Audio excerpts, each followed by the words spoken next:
How is everyone doing today? And in this video, we are going to be talking about all the top mistakes that a lot of people are probably going to make when it comes to being a day one player or a week one player for Zenless Zone Zero. And in today's video, I really just want to talk about all the things that you want to avoid, all the things that you want to do as soon as you get in the game. That way you have the most available to you and also not limiting yourself to a bunch of different resources later down the line, because this can get really frustrating, especially for low spenders, free to play, and everything of the sort. So before we get into all that, make sure you leave a like, comment, sub, all the different type of stuff, and also let me know which character's combat is the most appealing to you, because with all these different characters in the game, especially with all they have when it comes to the different styles of combat, I really want to know who are the fan favorites and who are the more obscure units. It'd be really cool to see that down in the comments, so make sure to leave that comment below. But let's go ahead and start talking about our number one mistake when it comes to being a day one player in Zenless Zone Zero, and that is going to be ignoring not only the main story but also the side quests, which are really important.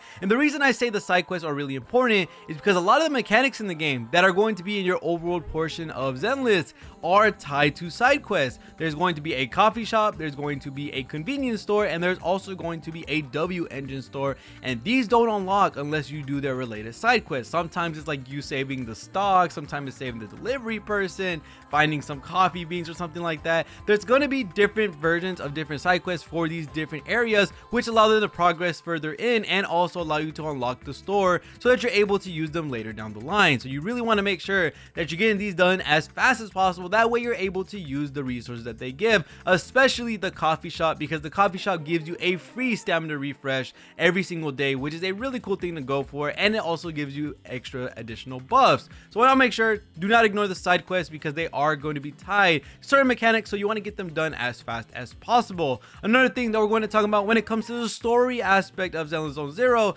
and that is, one, make sure to finish all challenges possible when it comes to all the requirements that they want you to hit within each stage. And the reason I want you to do that and not leave that stage until you do so, because maybe you might get unlucky and you only get 2 out of the 3, because there are going to be little stars that you are going to collect or get done when it comes to the objective that they're basing around that mission. Make sure you go ahead and do that, because one thing is for sure, some people can forget and be like, I'll do it later, and never come back to it. And then you're missing not only your premium currency, which you can use the summon on, but there's also a requirement. When you want to level up your world level, it wants you to have a total amount of stars combined across the whole game. So if you're missing a bunch because of the story, because you never went back, now you're gonna have to go back again and try to regrind all that stuff just to make sure that you have all the stars available or all the objectives cleared so that you can progress to the new world level. So just go ahead, get it done first try, or even doing a retry right after you're done with it, just to have it finished so you never have to come back again, which can be very annoying later down the line.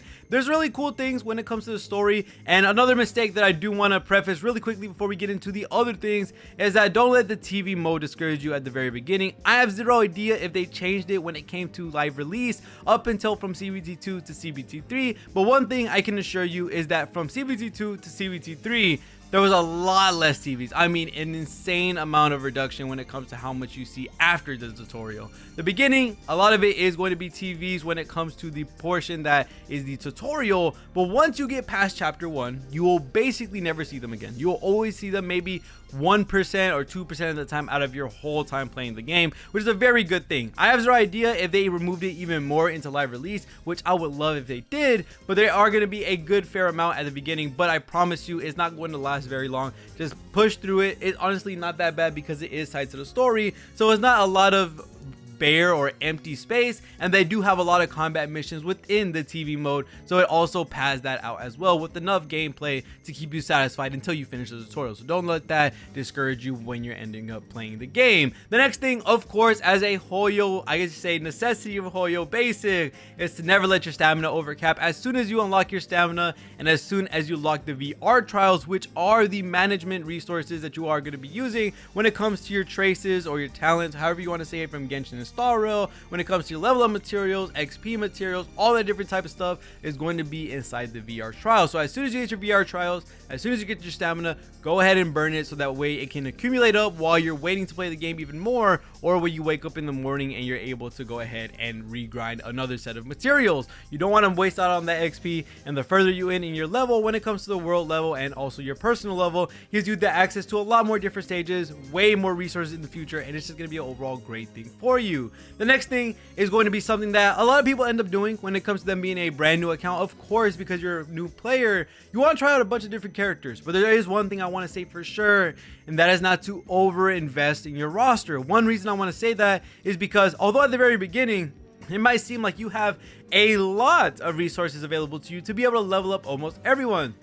the thing that no one tells you is that when you're later down the line in your world level, and when characters start getting a little bit more expensive, they take a little bit more materials, and they take a lot more to fully get maxed out, you're not going to have almost anything for those characters. And when you hit that wall where enemies are stronger and your characters are weaker because you can't put resources into them, because you basically pulled resources into everyone on your roster, it's going to be able to, I guess you could say, soft block you for a good long minute until you get the resources to be able to give yourself some XP, give yourself some money, or give yourself some weapon XP. You really don't want to mess out on that and try to over invest in almost every character you get. Try to get a core 3, and then after you finish with your core 3, get another set of 3, and that's your 2 teams for Shiyu Defense, which is the MOC or the Spiral Abyss of Zenless Zone Zero. So you want to make sure you just have those core 6 and keep it rocking with those for a good long while until you hit later on in the end game, when you can start diversifying and getting way more units built up so that you have a little bit more of a mixture of pool to use when it comes to those characters. Another thing that you really want to make sure that you're not wasting your stamina on is to not hyper focus on disc sets early, especially in the game. And the disc sets are going to be what the relics are in Zenless Zone Zero. You really want to make sure when you are using your stamina that you're going for guaranteed gains. So this is basically the level up material, the XP material, the weapon ascension, the character ascension. You want to make sure that all of this stuff is right there with you, and you want to make sure that you're getting something out of your stamina instead of getting wasted relics that you're probably never going to use and you're probably good without in the early game. So you want to make sure that you're not wasting all that on relics. Go ahead, get some XP, get some ascension material. You really want to make sure that you're wasting it on that, because you're guaranteed at the end of the day. Relics, it could go either or depending on how much you use and also how little you use. So you want to make sure that you are away from relics and do not prioritize that over anything. The next thing is going to be more gameplay focused, and that is to not stay inside very long animations, because in this game you are able to swap cancel and switch tech in this game. So whenever a character is doing an animation that takes a very long time before they get to their next hit, you might want to switch out to your new character and then start doing damage on them, and then eventually switch back to that character right when their animation ends. That way you can continue with the next portion of that combo. This game is going to highly incentivize those that abuse that mechanic or abuse that option that they give us to be able to switch out, switch in while the other character is doing DPS, and it's only going to give you more DPS as time goes by. When it comes to giving buffs, when it comes to new characters, you really want to make sure that you're using this and getting used to this at the very beginning of the game, because that way you can build a habit of switch teching or basically swapping in and out between characters while your other characters are doing DPS, which is going to overall help you a lot in the long run. The next thing I really want to say, of course, combat wise as well, is to find your combat style. There's a lot of different characters in this game at the moment, and especially with how different each of every one of them plays, you really want to make sure that you enjoy the ones you are investing in, because the more you enjoy the ones that you're investing in, the more time you're going to want to play the game and the more you're going to be able to stick with it. You don't want to end up with a character you thought was very good, or a character that you might think is OP from what you heard online, and you really don't like their playstyle, you overinvest in them, and you get bored. That's not what you want to do. Find the characters that you like the most, especially because they do let us try out a lot of them in the VR trial for a demo, I guess you could say, for these characters. So go ahead, find the ones that you really like, invest in those, and keep it pushing when it comes to the content that you're going to be doing, because you don't want to get bored mid, I could say, session into the game and you're gone for the rest of the game's lifespan. So if you really want to play this game and you're really excited for this game, make sure to find the characters that are right for you. And the last thing I do want to say when it comes to the last mistake that some people are going to make when it comes to being a Zenless Zone Zero day 1 or week 1 player is going to be, do not waste your film. And the film in this game is going to be the Stellar Jade or the Primo Gems when it comes to the summoning currency, and you really don't want to waste this on stamina refreshes. If you're a free-to-play player or a low spender, you can make do with what they give you, and of course with the stamina refresh we get every day, that's a nice bit of stamina added onto your portion that you're going to be using throughout the lifespan of this game. And then not only that, you also don't want to use this on the standard banner or the, well, you can't use it on the Big Move banner because it's a free-to-play banner, but you don't want to use it on the standard banner because you only want to use the standard banner currency on standard banner and call it a day. You do not have to rush your way towards the 300 selector, which is going to look very, very enticing, but this is not something you want to race for because it gets better and has more value over time when you know more about the characters, when more is learned about these characters, and also when you get to see your account mature and what you exactly need. So you want to make sure only use your film on premium characters and also the weapon if you choose to, and no, do not spend it on stamina refreshes and standard characters. But other than that, that's going to be it for this video. Thank you guys so much for watching all to the end. Let me know if any of these things you have done in another gacha game. I would love to know if you fell into any of these traps or had this happen to you. But other than that, thank you guys so much for watching all to the video. See y'all guys in the next one, and peace.